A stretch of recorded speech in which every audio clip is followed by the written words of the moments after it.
భవిష్యత్తులో మీర్ఖాన్పేట్ నుంచి regional ring road వరకు ఈ రహదారిని అనుసంధానించనున్నట్లు ప్రభుత్వ వర్గాలు వెల్లడించాయి. మహేశ్వరం, కందుకూరు, ఇబ్రహీంపట్నం మండలాల్లోని 21 గ్రామాల గుండా ఈ రహదారిని నిర్మించనున్నారు. గ్రీన్ఫీల్డ్ రహదారికి సంబంధించి హెచ్ఎండీఏ ఇప్పటికే రోడ్ అలైన్మెంట్ను కూడా రూపొందించింది.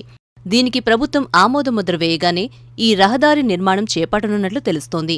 ఫ్యూచర్ సిటీ కోసం ఏర్పాటు చేస్తున్న అథారిటీ పరిధిలోకి ఇబ్రహీంపట్నం మండలంలోని నారేపల్లి, హఫీజ్పూర్, మజీద్పూర్, ఆదిబట్ల, దండుమైలారం, ఇబ్రహీంపట్నం కాల్సా, కొంగర్కలాన్, కప్పపహాడ్, ఫిరోజ్గూడ, మహేశ్వరం మండలంలోని కొంగర్కుడ్, కందుకూరు మండలంలోని రాచలూర్, తిమ్మాయిపల్లి, తుమ్మలూర్, గూడూరు, గుమ్మడవెల్లి, లేమూర్, మదాపూర్, మంకాల్, పంజాగూడ, మీర్ఖాన్పేట గ్రామాలను తీసుకురానున్నారని సమాచారం.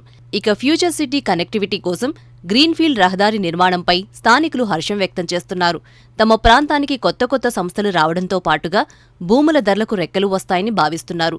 ఇప్పటికే ఇక్కడ ఎకరం 1.5 కోట్ల నుంచి 3 కోట్ల ధర పలుకుతుండగా రానున్న రోజుల్లో మరింతగా పెరిగే అవకాశముందని అంచనా వేస్తున్నారు.